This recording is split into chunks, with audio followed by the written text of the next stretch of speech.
Welcome to the Transformation Leaders Podcast. I'm Tony Lockwood and I'm delighted that you could join me on this latest episode. Each episode takes the form of a discussion with a leader who openly shares their experiences of leading organisations through the transformation journey. I'm delighted to be joined by Chris Goss on today's episode. Chris will explain more as we progress through the show, but his experience across entrepreneurial and global businesses has informed his style and approach in leading change and transformation initiatives. One of his passions that we discuss at length is the circular economy, an area that I agree with Chris will open up so many opportunities for those of us operating in the world of change and transformation. Enjoy the show. Let me introduce Chris now. Well, hi, Chris. Welcome to the Transformation Leaders Podcast. It's great to have you here. Thank you very much. It's a pleasure. We always start these by giving you an opportunity to introduce yourself, letting the listeners know more about your background and I suppose ultimately how you first got involved in the world of change and transformation so that we have the context for the rest of the conversation. I'll try to make a long story short. I began in manufacturing engineering, which has some really interesting aspects to it as you come through the years of management philosophy. And then I quickly, almost immediately, was involved in assistant project management of factory refurbishments and knockdown and rebuilds and this type of thing. And then I went into a period of working in communications consultancy and international telecommunications. Mm-hmm. And after that, I jumped across into automotive, right, and mainly global automotive industry in the aftermarket. And what I would say is that there are two themes to my career, and one is certainly going up from project management to program management, program director, into PMO leadership and portfolio management, and then ultimately business transformation. And also the second theme would be working, a very strong interest in entrepreneurship, startups and entrepreneurship. So even within automotive, there was a lot of market development, product development, new opportunities, and building and creating things from scratch. So that's kind of a summary. It's interesting, actually, different sectors, but that sort of mix of large organisation change and transformation and new organisation, new startup, that type of entrepreneurship. There's a crossover between both of our careers. All right, both of our careers. I think there's a crossover between them as well, because project management and program management is about implementing something that doesn't exist, seeing the future and the destination, and creating it and making it happen in bringing people together to make that happen. And entrepreneurship is very similar. The entrepreneur sees goals that nobody else can see, and then has to communicate that through and help everyone else see it and believe it. And there is a myth about entrepreneurs that they're high risk individuals. They're not at all. They work very, very hard to make the best use of limited resources, and to do that they minimize risk. So there's a great deal of risk management in entrepreneurship as well as in projects and program. No, absolutely. Although I find that one of the big differences, although what you do on a day-to-day basis, whether you are scaling up or building a business from scratch, is the same as when you're transforming an organisation from one state to the next. The big difference is that you haven't got that big ocean liner that you've got to turn around that you do with an established business, and that sort of change piece is. I totally agree, and that's one of the joys of jumping out of a global transformation role and jumping into something you can get your hands dirty with, you can see, you can have a tangible, quick result on. So times in my career where I've done humanitarian work in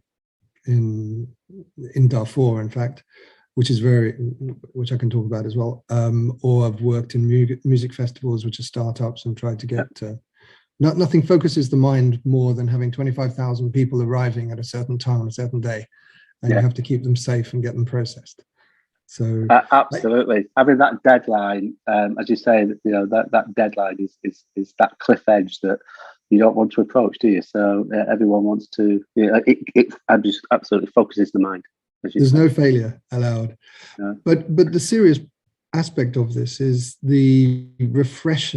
You get refreshed from doing short, sharp, tangible projects from time to time.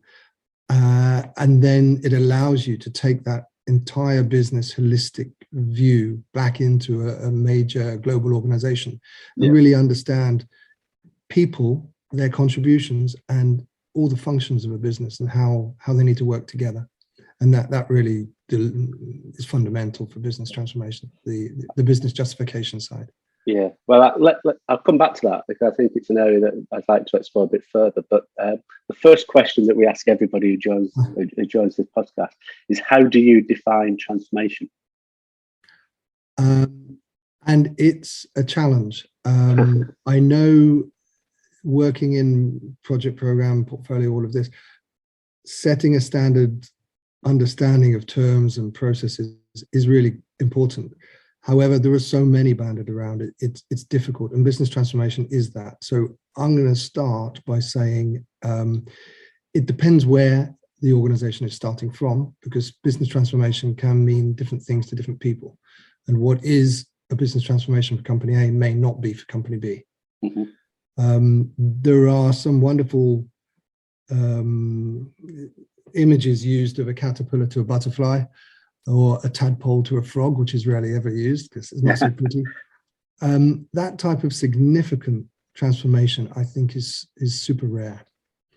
And also, we need to be careful that larger organizations become transformation fatigue or change fatigue. So every new CEO comes in and has their agenda and they implement a transformation, but the whole organization and the people within have seen it and endure it. And, that's one of the biggest challenges. So what is business transformation? It's definitely, in my opinion, in the change the business arena. It's not in the run the business. Yeah. And being in the change the business arena, it impacts or changes the business model, often the operating model. And it straddles multi-functions and often multi-countries. So you were saying earlier, as you're saying that you've worked with large global organisations, and equally you've worked with startups and different non-for-profit type of organisations in creating something new. And I suppose that's the commonality, isn't it? It's, as you say, it's changed the business in terms of the transformation. It's about creating something new or creating something different. Which do you prefer? Do you prefer the global transformation bit, or do you prefer the startup, that sort of entrepreneurial type of business? I kind of use both. There are pros and cons to both. There's a safety and security, and there's an understanding within a big organization of what you're doing, what you're trying to do. You're going to get paid. You're pretty sure the result is coming in. But then there can be politics. There can be lots of other things that happen along the way. There can be other initiatives, and it is significantly challenging, some transformations you can get involved in. So it's not for the faint-hearted. Smaller organizations are exciting, more risky, even though they reduce risk, but they're more risky from a professional point of view. But it's not just it's a different gain that you get. It's a different compensation you get from working in those organizations, because you learn a huge amount, you refresh a lot of knowledge, and you get those tangible results. So it's really it's worthwhile. It makes you more effective at the next role. Yeah, I think one can inform the other as well, can't it? Definitely. And I was before sitting down today, I was thinking,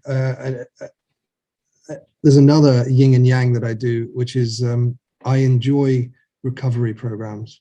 Right. And I was thinking, what's the difference between a recovery program and being there at the beginning of a business transformation? And recovery is you go in and you can quickly see what's gone wrong, and you have a willing audience because they wish to get it right. So even though things usually get worse before they get better in a recovery, because it's turning the tanker, as you said. Yeah. It's a nice job to have.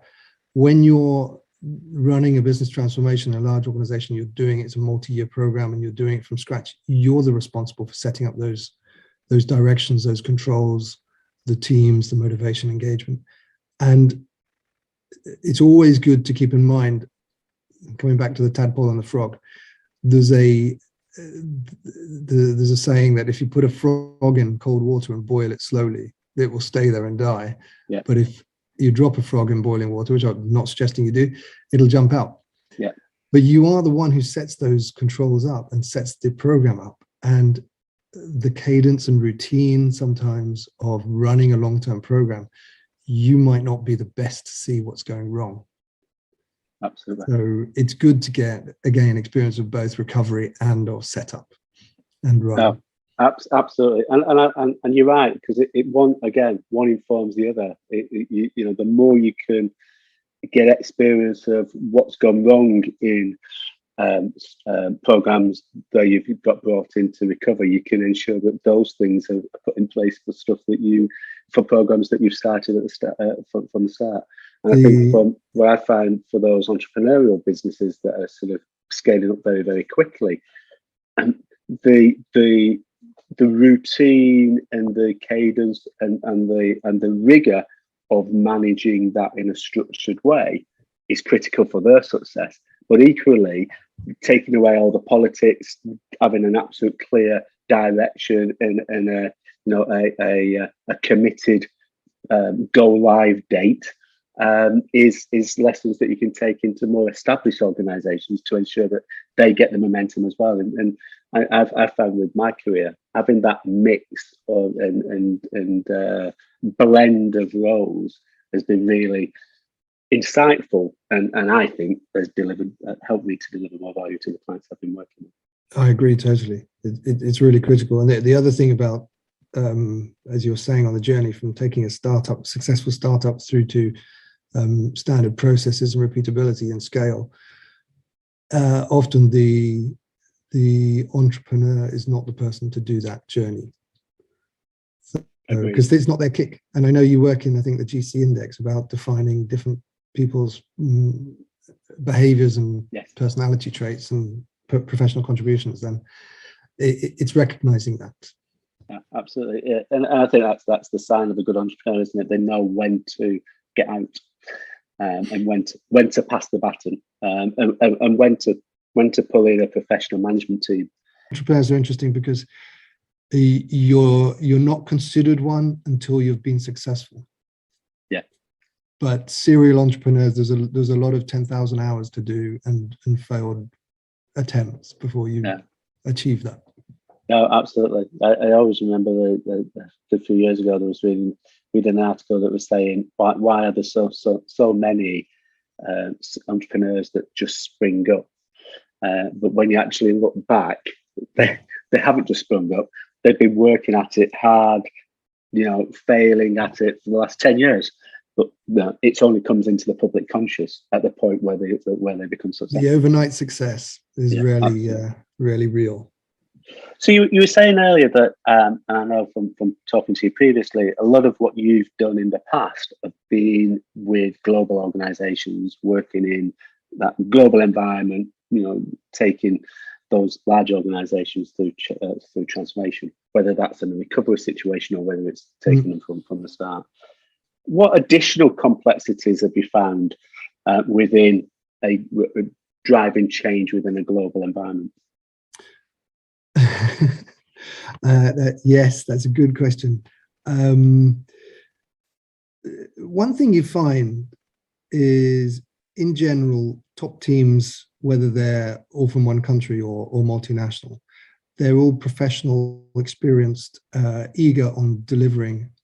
Sometimes their compensation is not always aligned, but so you really do get into a smaller team of top management executives who are very experienced and also have global experience. And so it's not that challenging to work with and align and define strategy and kick off a major business transformation simply because of their international background. It actually helps an awful lot. Yeah. Almost the worst thing is to have a single nationality senior management team running a global business, and then that is really, it's diversity that breeds success more than the opposite. So but then when you get down a layer and when you get into the different countries, you really have to be aware of and listen, ask questions and listen to what the peculiarities or the differences are between each country, each working environment, and professional culture really. But that adds a richness to it all as well. So we can all, from a marketing perspective, look at markets and populations and valuation and market share and all of this, but it's the intricacies that make it work. And when you're going through change, everybody is human, that they have a natural instinct to resist change. Yeah. Some embrace it faster than others, but the challenges, I think, are really culture and communication. Yeah. And that's where global organizations try to establish their own culture.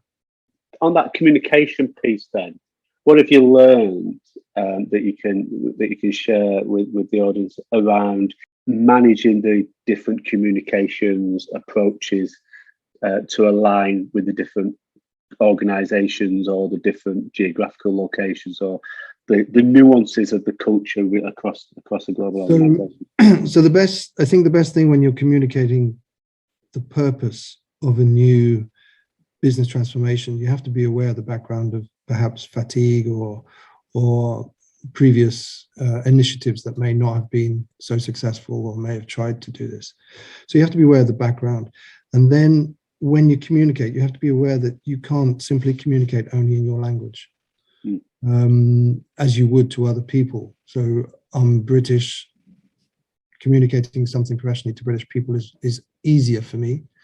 But if I gave exactly the same message to a multi-European audience, there would be some people who would understand as well. And it's not because of their ability in English, it's that they'd understand as well. But others would receive a translation that would be, could be ambiguous, could be confusing, could be against their culture. So you have to be aware of how to articulate messages focused on the real key commercial or technical aspects or change management aspects without ruffling the feathers of different cultures. It's understanding the environment that you're working within, and usually the people that understand it better are the people that are working in that environment. So if you're working from afar, just engage with them and work with them to understand what will land and how to land a message in the best possible way. And it's listening, and it's, as you say so often, it's building relationships and creating trust. So one of the things I want to cover off is your interest in the sustainability agenda moving forward. And we had a chat a couple of days ago, and I noticed on your LinkedIn profile you're saying that you believe that to achieve net zero within the next 28 years will be the biggest transformation of our lifetime. So, let's just explore that a little bit more. When you say the biggest transformation, what do you mean? Well, I think it will be the biggest business transformation of our professional lifetime. I also think it will impact our lives and behaviors significantly if we manage to do it anywhere near successfully. So, as we know, COP26 was last year. There's a lot more highlight about sustainability and climate change. And now I'm based in mainland Europe, and I have dual nationality, so I'm Irish British. So my life hasn't changed since Brexit, and I'm certainly living within the EU. The EU have made it their objective to become a fully circular economy by 2050. Right. So fully circular, and they're implementing rules now this year and last year in order to achieve that. And these rules impact industry and business and individuals. So and they're laws, not just rules. Sorry. So one I think we mentioned was extended producer responsibility, which, if you like, makes a manufacturer responsible for the packaging and for the product material throughout its entire life, not just I've made this and I ship it out and the consumer buys it and I don't have to think about anything else. Yeah. They will be financially responsible for the polluting material. So instead, I think we spoke about it, that instead of the individual paying taxes to the local town council, who then have to recover all the waste material and process it in some way, the financial responsibility will fall onto individual organizations. And that's obviously an incentive to redesign their products and packaging to be more carbon neutral, and to think about end of life, and to understand how to reuse or repair or to recycle in a low carbon or zero carbon way. So it's a massive conversation, the sustainability and climate change one, but I see very much that business transformation professionals have the experience of implementing significant widespread change through organizations which are both operational and business model. And if you look at sustainability, it's going to impact both of those. Yeah. And the sustainability professionals in the market today, there are not enough of. And we see that, I think Ernst & Young are looking at offering sustainability education to every one of their employees, every one. And I think they announced that this year. So it's significantly important. There are not enough people with the right knowledge, and the few who are there have, you could say, been elevated to high positions and need to be as effective as possible. So I truly see the role of business transformation professionals will be more and more to help those sustainability directors and vice presidents become effective in the changes that they implement. Yeah, I think you can, as you say, we can lead some of that discussion, not from an expert position of what the solution should be, but in the debate, in facilitating that debate, in challenging, in reviewing, in helping them to go through that process. And the impact and the steps. And it's just the work that we always do. We work with across multifunctional experts in finance and IT and engineering and marketing, and we help to align them in the direction of the major initiatives, and to achieve a clarity and a simple message, and then we work to implement that in the most effective way. It's our role to manage the organizations through those ups and downs of the transformation. And as you say, with that drive towards this circular economy, every organization, irrespective of sector, irrespective of product, they will be impacted. I don't think there's any organization, if you sort of just generally sort of think about, well, will professional services be impacted? Of course they will, because they're doing lots of stuff with and using lots of materials, etc.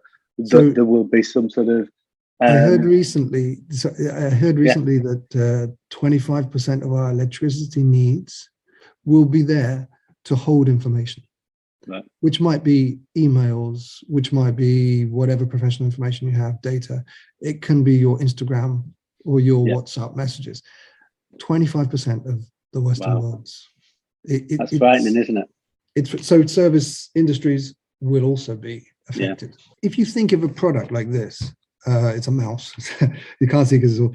But if you think of a product, we will start not thinking, because the objective of circular economy is zero waste, zero pollution, zero waste. That's one of the objectives. We have this linear economy today: take, make, use, and dispose. Right, waste. Yeah. But we want it circular, so it always comes back. So a product will become a material bank. Mm. Every product, we will know what it's made of, and we will know how to recycle it into new things. Yeah. So at the moment, we throw away, I'm not sure whether it's Europe, I think it's Europe more than globally, 160 million mobile phones a year. Yeah. That's $500 million of resources thrown away. Yeah. Yeah, which are so costly to take out of the ground in the first place. Yeah. So if we start, what they want to do is start tracking what products are made of, what materials they're made of, so that we can easily, with digitalization, let's say, easily identify and know how to recycle. It's fascinating, isn't it? And like you say, if you know the drive towards electric vehicles, you know, take the automotive, everything within the car will need to be recycled and be able to track. But there's a big drive to put batteries in cars, and actually, at the moment, we don't have an easy way, do we, to recycle batteries? That's where the focus of circular economy can be really on design and innovation. Mm. How do we, and every company will have to do this, how do we design for end of life? Yes. Yeah, because at the moment we're taking the cheapest plastic wrapping, putting it around a lettuce or a cucumber. Yeah. And when that wrapping is disposed of, it sits in the ground for 20 years or something. Yeah. So we need it to last at tops a month, but we design it for 20 years because it's cheapest. Yeah. So, and on what you were just saying, the wind power turbines, the blades, many of them are coming to their end of life, 20, 25 years. And there was no thought of recycling them. So we've got all these enormous blades that we can do nothing with. And now they're designing better ones. But it's everywhere. It's impacting every business because it impacts everyone. So it's so enormous. Let's see if that resonates with the audience. Is that an area that you're focusing on? I think I have a young son, and you know, there's a lot of environmentalists who say, "What did you do on your watch when your children grow up?" Because it was we're responsible for, in some way, responsible for this. So yes, it would be an area. Honestly, I think it's as significant as the impact of information technology on business, and I don't know that any business transformation professionals will be able to continue for the next 5 years even without getting involved in sustainability initiatives. So I think the more that we as a profession learn about these things, sustainability, climate change, circular economy, which is seen as one of the major ways of impacting or achieving carbon zero or net zero, then yeah, I think it's inevitable we're involved in it. And I'd like to make a contribution. Absolutely. So one of the things that we try to cover off on these episodes is one thing. What's your sort of one non-negotiable when you're working with organisations to take them on that journey of change, whether it's a startup or whether it's a big global organisation that you're turning around? What's the one thing that you always need to have in place for it to be successful? Here I would say it's the purpose. You need a single, simple statement of what the purpose is, a single story, because with that, it's almost it can be carried by many, many people. Once that is clear, once you've got the alignment and the purpose of what and why we're doing it, then it's certainly something that can run through with consistency into the organization. And I add that with, and it's something I often say in businesses, doing nothing has a consequence as well. It's a choice. So doing nothing will have these consequences, but if we act purposefully and we know what our destination is, our objective is, then that really helps to align, and it helps. It can be it has taken me a year sometimes to see the aha moment, the tipping point amongst the second or third management levels where they really get it, and then they are the ones who start repeating it and adding value at a local level. So it's that defining the purpose is really so important. It's that North Star, isn't it? Everything then can be driven towards that North Star, and people can understand it. They can they can see it and they can move towards it. And I think you're right. That sort of standing still is not an option because the world is moving forward. So if you stand still, you're actually moving backwards. Brilliant. Well, thank you very much, Chris. That was really insightful, and I'd love to explore the circular economy a lot more with you in due course. I agree. I think there is real opportunities for many people to work with organisations, large and small, to make the world a better place for our children, as you say. Well, yeah, it sounds like a Hollywood song there. But yeah, no, I absolutely agree. So thank you very much, Tony. It's been a pleasure, and thank you for inviting me to talk. That's great. Thank you. Thanks, Chris. I think that was the first time that we've explored sustainability to any extent within the podcast. And I agree that we can take the lead in helping organisations to adapt their business models, to innovate, and to grasp the opportunity that the circular economy will create. Ultimately, the core purpose of this podcast is to share proven approaches that can help you successfully deliver transformation within your organisation. The Transformation Leaders Hub is a community focused exclusively on those operating within change and transformation. If you've not checked it out as yet, do so today by clicking on the link in the show notes. I look forward to sharing another episode with you in a couple of weeks' time. Bye for now.